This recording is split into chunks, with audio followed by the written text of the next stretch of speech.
Monsieur le Président de la Mutualité française, je vous remercie de m'inviter à m'exprimer ici à Nantes devant votre congrès.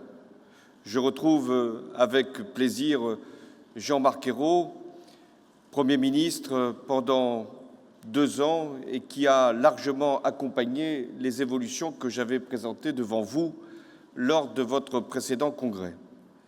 Je salue la ministre qui s'est déjà elle-même adressée aux congressistes, la maire de Nantes qui nous accueille dans sa métropole et les parlementaires et élus qui vont bien au-delà du département puisque plusieurs d'entre eux suivent les questions de santé et de protection sociale aussi bien à l'Assemblée nationale qu'au Sénat.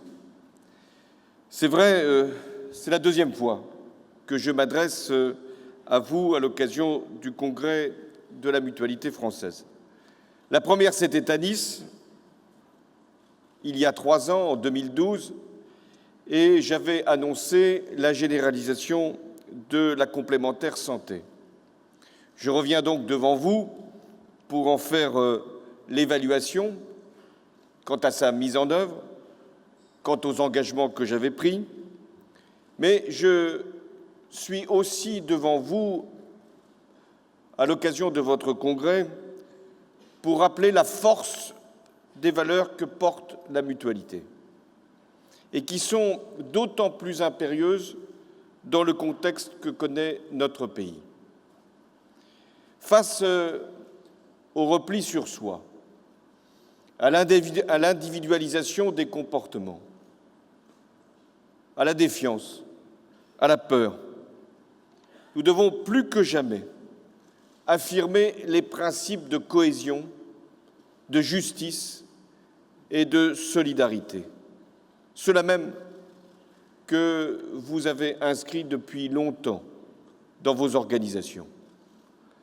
La solidarité, c'est de donner à chacun les moyens d'être protégé contre les aléas de la vie, et notamment la maladie.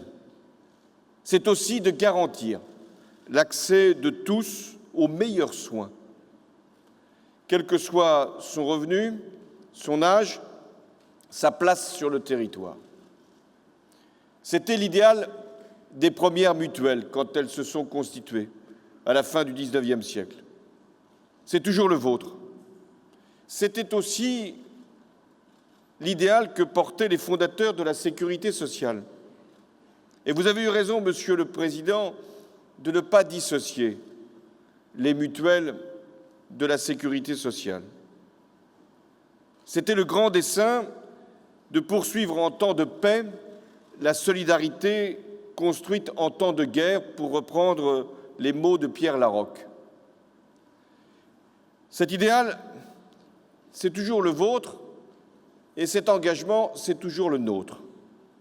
Certains voudraient faire douter de la pertinence de ce projet en prétextant que nous n'en aurions plus les moyens, que la protection sociale serait devenue un boulet dans la compétition économique et que les mécanismes assurantiels devraient en définitive tout emporter.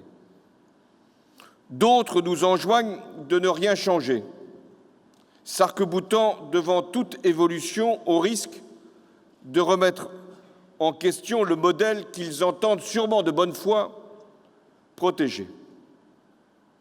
Je le rappelle ici, la réforme est la condition du progrès et le statu quo la certitude de la régression.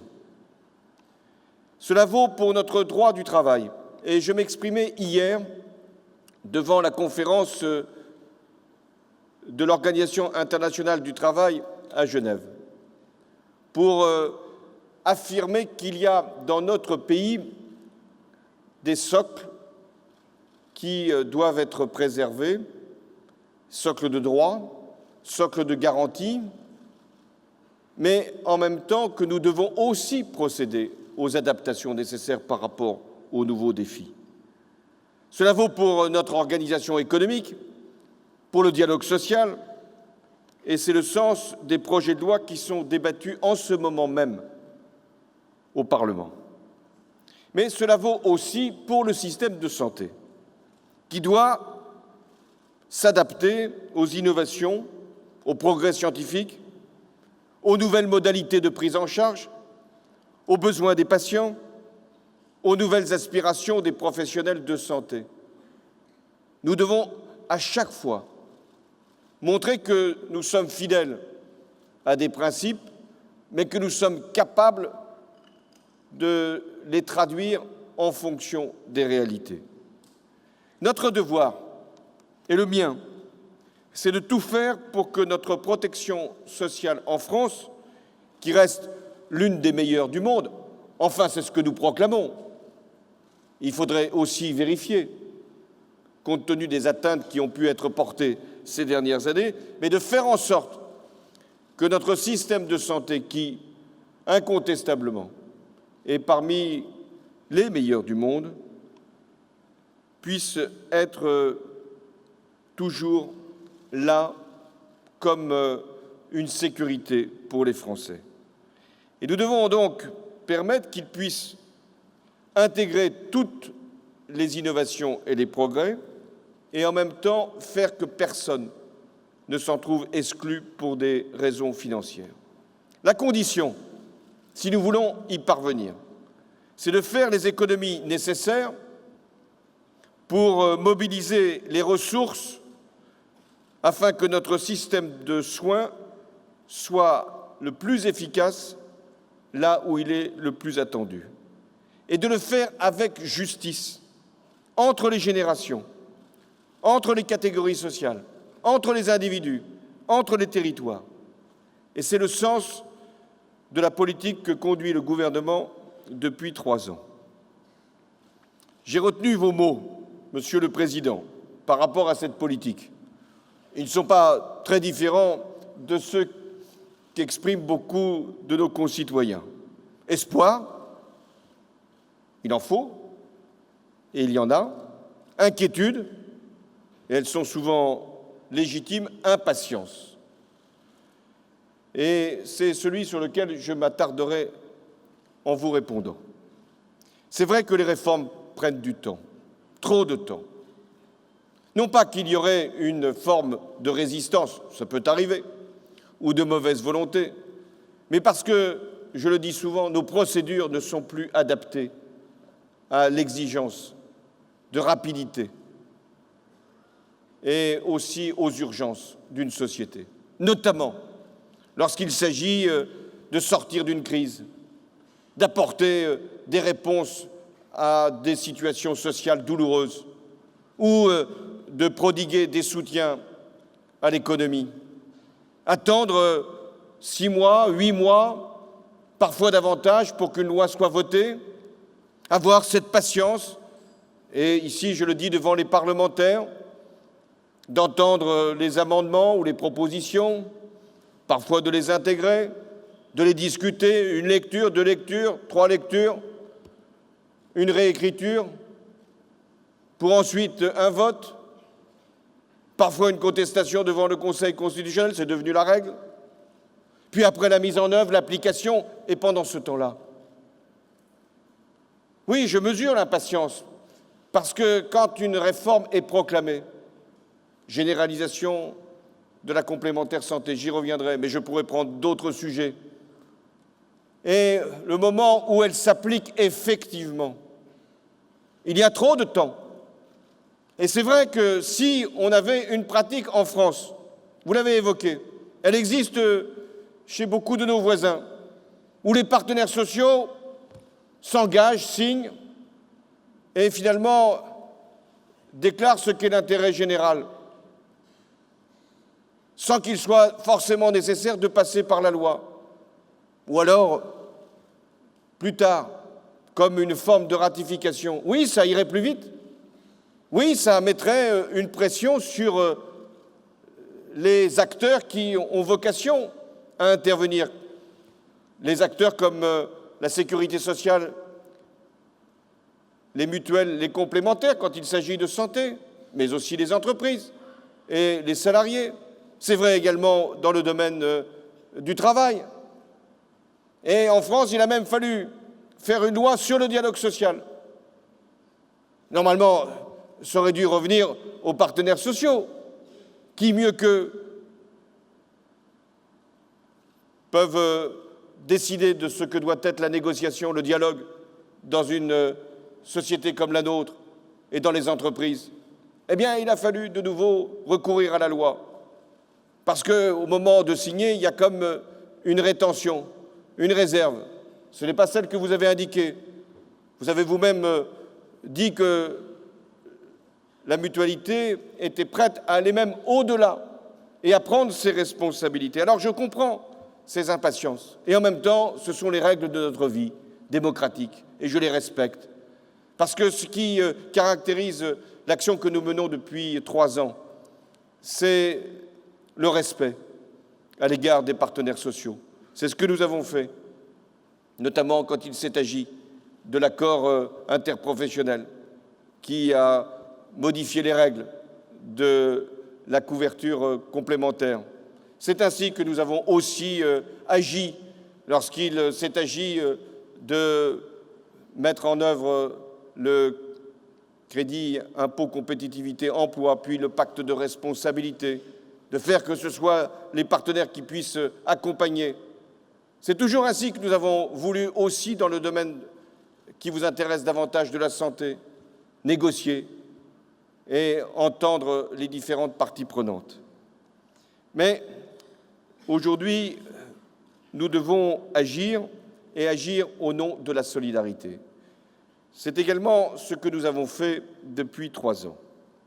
Et avec la ministre, nous avons toujours refusé de faire payer aux malades le redressement de nos comptes sociaux. Car pendant trop longtemps, des gouvernements avaient rivalisé d'imagination, et il y en a toujours plus qu'on ne l'imagine quand il s'agit de faire un certain nombre de coupes claires dans les droits des malades. Oui, des gouvernements avaient rivalisé d'imagination pour mettre à contribution les patients. Participation forfaitaire, franchise, au périmètre d'ailleurs sans cesse étendu, abaissement des taux de remboursement des médicaments, tickets modérateurs sur les actes lourds à l'hôpital. Eh bien, depuis 2012, a été privilégiée une autre voie. Mieux dépenser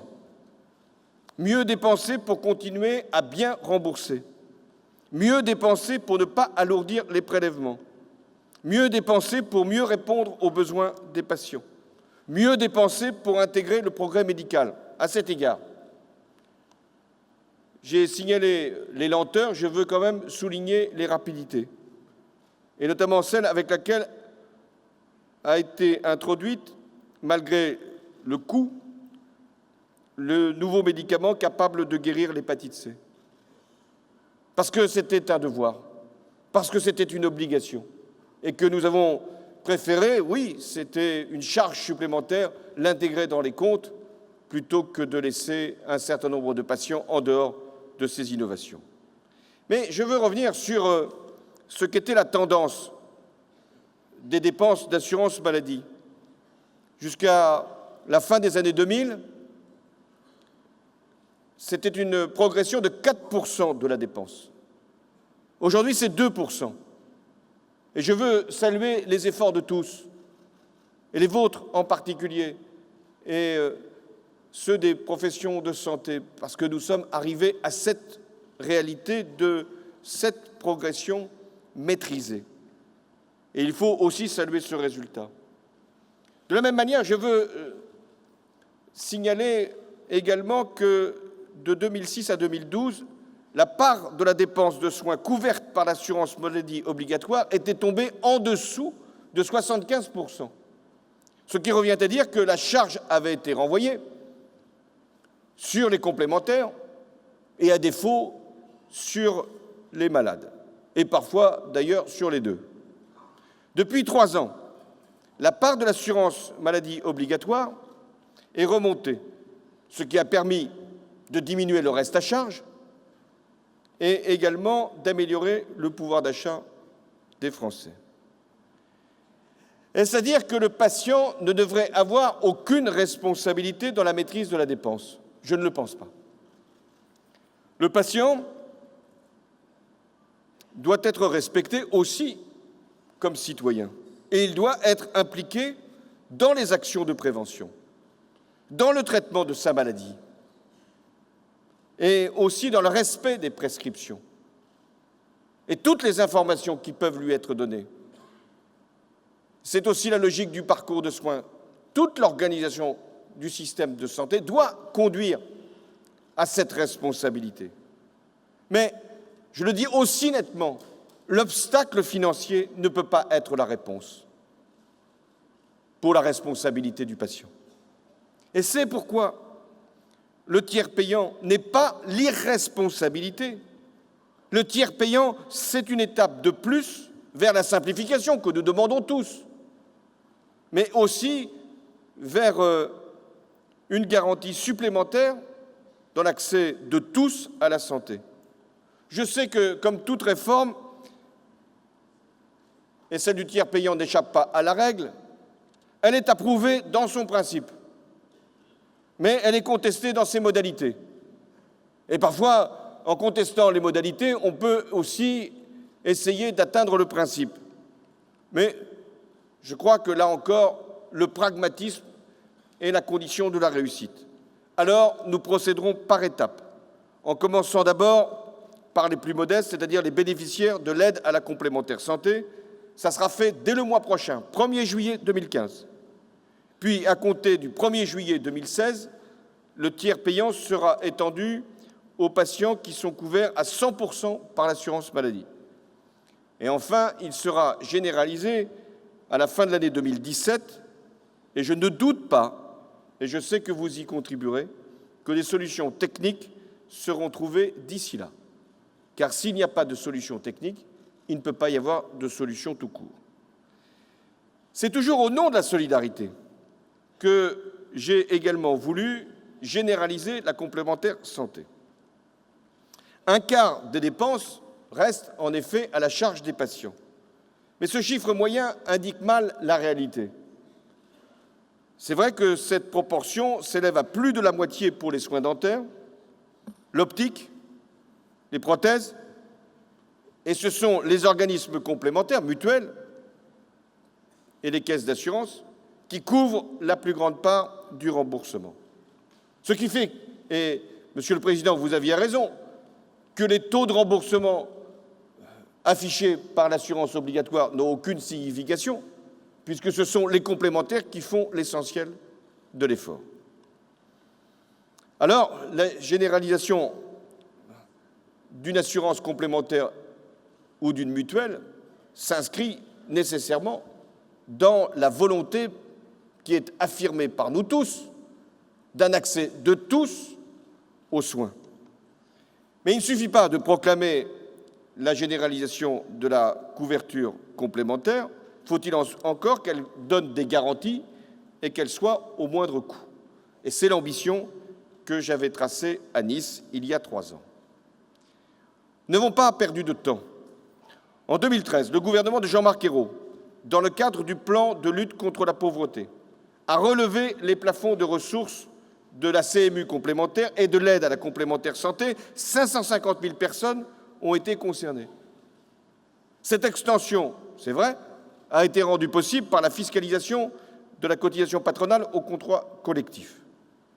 Parallèlement, le panier de soins couverts par la CMU complémentaire et par l'aide à la complémentaire santé a été étendu.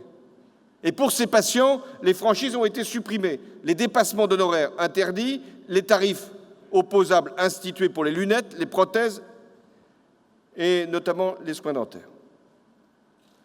L'aide à la complémentaire, qui était, et vous l'aviez signalé, mal connue, sous-utilisée donc, a vu ses conditions de mise en œuvre simplifiées et réformées. À la fin de l'année dernière, a été lancé un appel d'offres national qui a permis de sélectionner des contrats éligibles, de les mettre en concurrence. Ça n'a pas été facile, y compris pour le secteur mutualiste, je le sais, mais quand même, ils ont permis à plus d'1,2 million assurés sociaux de voir leurs tarifs baisser de 15 à 40% et d'obtenir, pour certains, pas pour tous, une meilleure couverture. Un exemple, pour une personne âgée vivant seule, l'allègement tarifaire peut atteindre 300 €.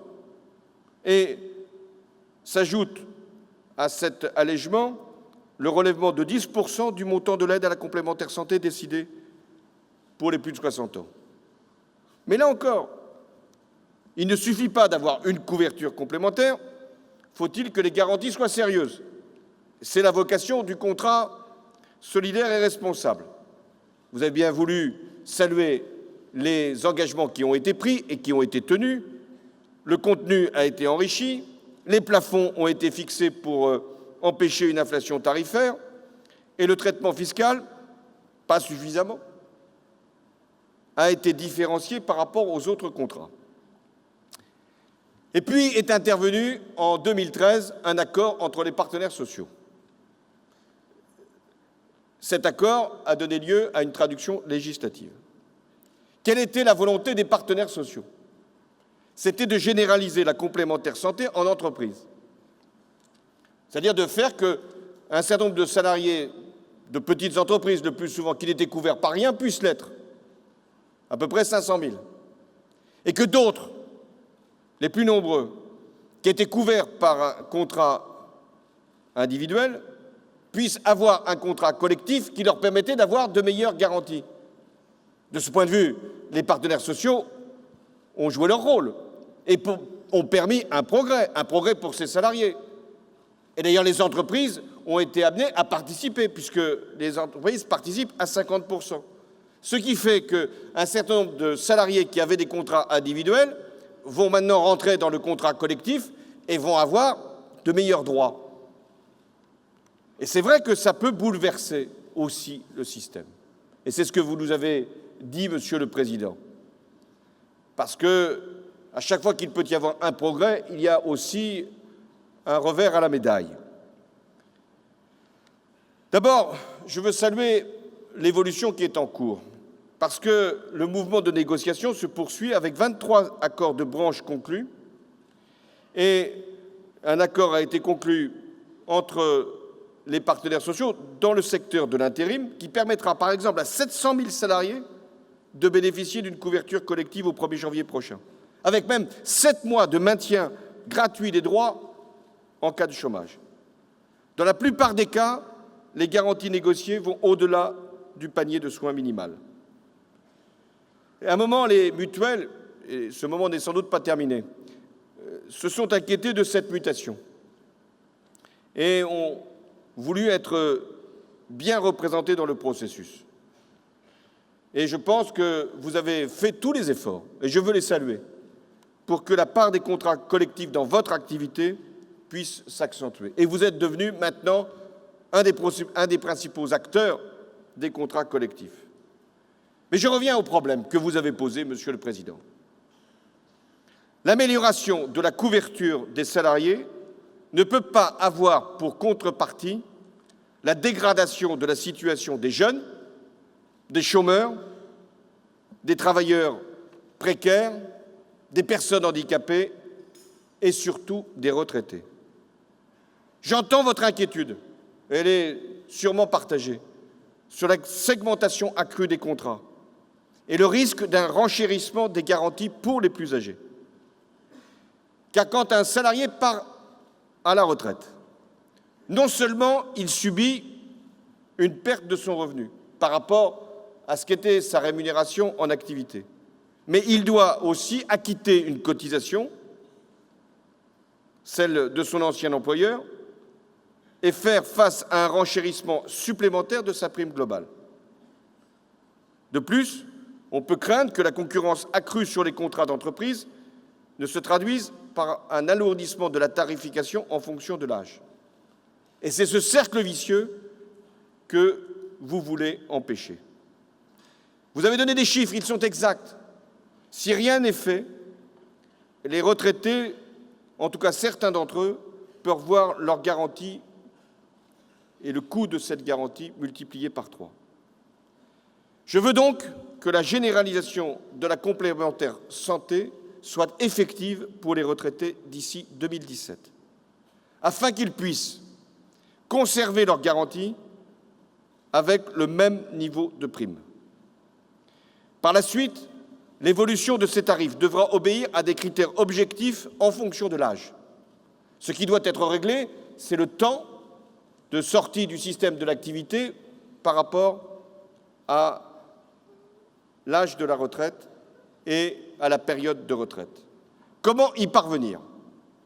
Il y a deux voies possibles.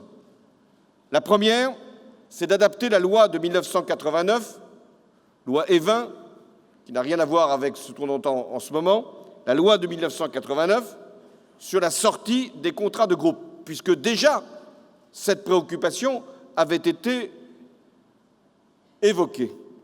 Cette loi pose un principe général, comme souvent, mais est restée très imprécise ou très insuffisante quant à ses modalités d'application. Si nous prenons cette voie, c'est-à-dire d'adapter la loi pour que la sortie des contrats de groupe soit améliorée, les coûts seront nécessairement répartis entre l'ensemble des assurés et des entreprises, puisque ça se fera dans le cadre des contrats de groupe. L'autre voie, c'est de s'appuyer sur les contrats responsables, en ciblant davantage les aides fiscales et sociales pour renforcer la solidarité intergénération. La solution pourrait être la différenciation de la taxe sur les contrats au bénéfice des responsables, des plus responsables. C'est la solution que vous avez à l'esprit. Dès lors que la prise en charge des retraités serait prévue, il y aurait une différenciation fiscale au bénéfice de ces contrats responsables.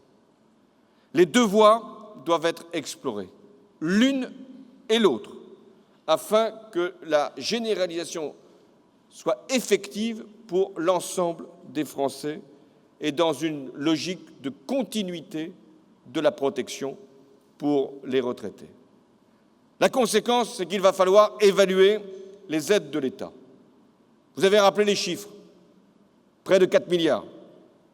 Cette évaluation avait été prévue par la loi, celle de 2013. Elle doit être réalisée et au plus vite, c'est-à-dire d'ici la fin de l'année. Et lorsque cette évaluation sera faite, toutes les conclusions seront tirées pour aboutir aux résultats que j'ai fixés. Parce que la généralisation de la complémentaire santé, ce n'est pas la généralisation de la loi du marché. C'est la généralisation de la solidarité envers tous les Français pour que le marché soit laissé sur certains aspects de côté, notamment pour les plus âgés. Les mutuelles montrent d'ailleurs l'exemple, puisque la différenciation tarifaire entre 60 et 75 ans y est 2 fois moins forte que dans le secteur assurantiel. Et c'est d'ailleurs la raison qui explique que les 3/4 des retraités souscrivent des mutuelles. Donc vous avez vous-même fait l'effort et il serait légitime qu'il puisse être appuyé par la redistribution des aides. Mais la complémentaire maladie n'est pas un produit comme les autres. Et ça vaut pour tous les Français. La concurrence, elle est là. Elle existe. Et elle peut aboutir, je l'ai évoqué, à des avantages, des bénéfices pour les assurés. Mais la concurrence ne doit pas servir à sélectionner les bons risques, à multiplier les pratiques commerciales toujours plus discriminatoires et coûteuses. Et je demande donc à la ministre de bien suivre les modalités de couverture et de prévenir tous les abus. Voilà ce que je voulais, ici, devant votre congrès, préciser sur la complémentaire santé et sur la nécessité de prévoir l'effectivité de cet engagement pour tous les Français et notamment pour les retraités. Mais je voulais aussi m'adresser à vous pour souligner le rôle qui est le vôtre pour moderniser le système de santé. L'enjeu, c'est en effet de travailler pas simplement à rembourser ce que vous faites, en complément de l'assurance maladie. L'enjeu, c'est de pouvoir prendre toute votre part dans la réforme, dans l'évolution du système de santé avec l'assurance maladie obligatoire. Les mutuelles ne sont pas simplement des organismes payeurs, comme certains voudraient les réduire à ce rôle. L'intérêt général appelle donc à vous confier une place dans la régulation du système de soins, non pas à part, non pas en tant qu'acteur séparé du reste du système de remboursement de soins, mais avec l'assurance maladie. Il n'y a pas deux systèmes de remboursement dans notre pays. Il y a un même système de sécurité sociale avec des organismes différents, la protection obligatoire et la protection complémentaire. Dès lors, dans les conventions avec les professions de santé, le rôle des mutuelles est particulièrement utile, et notamment pour limiter les pratiques tarifaires excessives. Et nous l'avons démontré, vous l'avez démontré, avec le contrat d'accès aux soins. Et nous avons obtenu une diminution du niveau moyen des dépassements d'honoraires. Bien sûr, vous me direz que ce n'est pas suffisant. Enfin, c'est déjà moins qu'avant. Parce que nous avons cette tendance, nous tous, à ne jamais juger ce qui a été fait, mais ce qui reste à faire. À ne jamais complimenter sur le passé. Je ne vous demande pas de le faire encore aujourd'hui, mais de faire en sorte qu'il puisse y avoir de nouvelles avancées. Mais c'est le propre même de la démocratie. C'est le principe même de l'action collective. Ce qui est obtenu n'est plus à revendiquer, mais ce qui n'est pas obtenu est insupportable. Mais je vous fais quand même cette réflexion. Elle s'adresse d'ailleurs, au-delà de vous, à bien des acteurs politiques ou sociaux. Si nous ne disons jamais ce que nous avons réussi à arracher, à conquérir, à obtenir, à faire avancer, mais pourquoi les Français feraient-ils confiance aux organisations syndicales, aux représentants professionnels, aux mutualistes, aux acteurs politiques, si rien n'a été finalement obtenu par une bonne négociation, ou par une bonne pression, ou par un bon congrès, ce que vous êtes en train de faire? Mais alors, pourquoi venir? Pourquoi se rassembler? Pourquoi cotiser? Pourquoi se réunir dans des organisations, passer un temps parfois précieux pour la vie familiale, et que nous consacrons à l'action collective, quelquefois à la grande surprise de nos propres familles ou de ceux qui nous connaissent? C'est parce que nous avons, au fond de nous, la foi, l'idéal dans ce que nous pouvons faire comme progrès pour notre pays ou pour les catégories que nous représentons, en l'occurrence ici tous les Français. Alors, il faut saluer ce qui a été fait.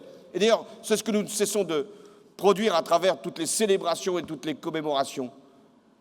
Quelle est leur utilité? Non pas simplement regarder avec mélancolie, nostalgie, notre histoire, mais nous dire que ça a été une bataille, ça a été une lutte, ça a été une résistance à un certain moment, ça a été une conquête, et que ce qui a été possible hier l'est encore aujourd'hui.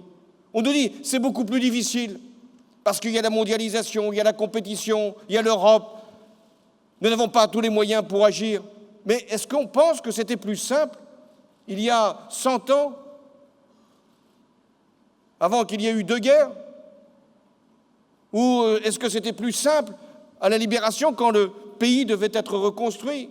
Alors c'est vrai qu'il y a eu une période où il y avait des taux de croissance particulièrement impressionnants et qu'il y a eu des progrès, mais il n'y en a pas eu beaucoup plus que dans les périodes où ça a été parfois moins flamboyant sur le plan économique, parce qu'il n'y a pas que des progrès qui coûtent, il y a aussi des progrès qui changent la vie, qui la simplifient, qui nous permettent d'avoir plus de force en commun. Donc c'est de tout cela que je voulais aussi vous dire, pour que nous puissions avancer dans la régulation du système de santé ensemble. Nous avons une première illustration sur je l'ai dit, les relations avec les professions de santé. Mais vous avez aussi, vous, mutuelles, introduit des innovations dans de nombreuses pratiques. Et vous avez voulu, d'ailleurs, que ces pratiques vous soient autorisées. Car il y avait quand même un paradoxe, c'est que les assurances pouvaient avoir plus de liberté que les mutuelles pour faire avancer par les innovations un certain nombre de comportements. Je m'étais engagé à Nice à ce que ces pratiques puissent vous être ouvertes. Ce ne fut pas sans mal, c'est chose faite, et j'encourage toutes les mutuelles à utiliser ces instruments. Autre moyen de pouvoir peser sur les décisions collectives, le développement du tiers payant. L'objectif, je l'ai dit, c'est d'aboutir à une organisation simple et qui marche, qui ne soit pas une charge administrative pour les professionnels, mais un levier de modernisation dans la relation entre les prestataires de soins et les financeurs. Eh bien, c'est ensemble, complémentaires et assurance maladie, que vous arriverez à définir ce mécanisme et ce système. De la même manière, il est indispensable que vous puissiez ensemble toujours agir pour la prévention, notamment par rapport à la consommation de médicaments, où nous avons là des records qui ne sont pas à notre gloire. Des évolutions sont indispensables aussi pour rationaliser les prises en charge, pour favoriser le respect des prescriptions, pour lever la méfiance à l'égard des génériques. Il n'y a qu'en France où on pense qu'avec un générique, on est moins bien soigné qu'avec un médicament qui coûte plus cher, avec une vieille tendance de dire que ça coûte plus cher, ça doit être plus efficace. Il ne faut jamais que rien ne soit gratuit, mais il n'y a pas de raison que ça coûte plus cher que son coût. Donc, nous devons là aussi agir ensemble. De ce point de vue, l'ouverture des données de santé que prévoit le projet de loi que présente Marisol Touraine va encore élargir les perspectives de coopération et de collaboration. On pourra mieux analyser les dépenses de santé, mesurer l'impact des innovations et également veiller au secret médical. Notre système de santé, vous l'avez très bien dit, Monsieur le Président, ne va pas assez vers la prévention et l'éducation thérapeutique du patient, ce qui aggrave les inégalités sociales. Et donc, nous devons changer le système. Et nous en connaissons d'ailleurs les principes, ce que vous avez appelé la médecine prédictive, le parcours de soins, l'individualisation, cette fois-ci dans le meilleur des sens pour les thérapeutiques. Là aussi, vous devez être pleinement associés. Je sais que l'assurance maladie consacre déjà des budgets importants pour réfléchir à la rémunération des objectifs de santé publique, pour que les professionnels soient impliqués dans la prévention. Mais vous, mutuelles, vous avez un savoir-faire dans de nombreux domaines, et notamment dans tous les centres et dans tous les services que vous rendez déjà. L'enjeu, à présent, c'est de réunir les forces de l'assurance maladie, des mutuelles, des associations, des collectivités locales, de façon à que nous puissions définir des politiques de prévention et mettre en place les parcours de soins. Le projet de loi santé veut également assurer, au-delà de l'exigence d'excellence et de qualité, la proximité, mais en rationalisant aussi l'offre de soins à travers les communautés professionnelles territoriales de santé et les groupements hospitaliers de territoire. La mutualité a anticipé, comme souvent, sur ce qu'allait proposer l'État. Parce que vous, il y a bien longtemps que vous avez réussi à concilier l'excellence et la proximité. C'est vous qui avez été capable, dans vos établissements, de rapprocher le secteur sanitaire et médico-social. C'est vous qui avez été capable de regrouper la médecine de ville et les professionnels de santé. C'est vous qui avez été capable d'imaginer de nouveaux lieux où plusieurs professions peuvent se regrouper pour assurer l'efficacité d'un système de soins. C'est vous qui avez été capable d'accompagner des personnes fragiles, âgées, handicapées, pour supprimer les frontières entre sanitaire et médico-social ou entre ville et hôpital. C'est vous qui avez été capable, notamment en psychiatrie, de réfléchir à de nouvelles prises en charge. Alors, oui, vous devez être pleinement impliqués, associés dans la réforme de notre système de santé et son évolution, à travers la médecine personnalisée, à travers les nouvelles techniques, à travers notamment ce que l'on peut faire pour soigner les maladies les plus graves. Voilà, mesdames et messieurs, ce que je voulais vous dire pour que vous puissiez être convaincus que ce que vous représentez, la mutualité, sera pleinement considéré par les pouvoirs publics. Mais vous m'avez posé une question de plus. Vous m'avez dit, mais nous évoluons dans un contexte qui change. Nous sommes face à de nouveaux défis, à la fois dans l'organisation, dans les prestations que nous devons couvrir, dans les financements que nous devons rassembler. Nous sommes face à de nouveaux défis également par rapport à des progrès médicaux et nous voulons une adaptation de nos règles pour que nous puissions être tout simplement toujours des mutualistes, mais dans cet environnement avec les moyens de non seulement conserver votre place, mais de la conforter. Alors, la mutualité doit préserver sa spécificité tout en poursuivant sa modernisation, doit être capable d'avoir une gestion de services adaptée aux besoins de ses adhérents, une mutualisation des frais de santé solidaire, une gouvernance démocratique et transparente. Vous voulez une réforme du code de la mutualité. Je confirme, après ce que vous a dit la ministre, que ce code sera modernisé, s'agissant notamment de votre gouvernance, du statut des dirigeants. Une plus large place sera faite aux représentants des salariés et des entreprises au moment où les contrats collectifs vont devenir prédominants. Le statut de l'élu mutualiste sera intégré dans de bonnes conditions. Les garanties de compétences des dirigeants seront compatibles avec les normes prudentielles européennes. Ce chantier est ouvert et il débouchera dans un projet de loi qui sera déposé au début de l'année 2016. Le Code de la mutualité du XXIe siècle sera donc mis en ligne par rapport à ces enjeux et nous avons été capables, là aussi, le gouvernement de Jean-Marc Ayrault l'a mené à bien, la réforme de l'économie sociale et solidaire.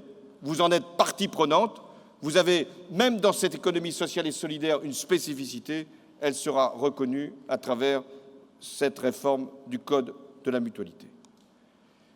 Mesdames, Messieurs, Monsieur le Président, nous allons effectivement célébrer le 70e anniversaire de la sécurité sociale. D'une certaine façon, c'est aussi le vôtre.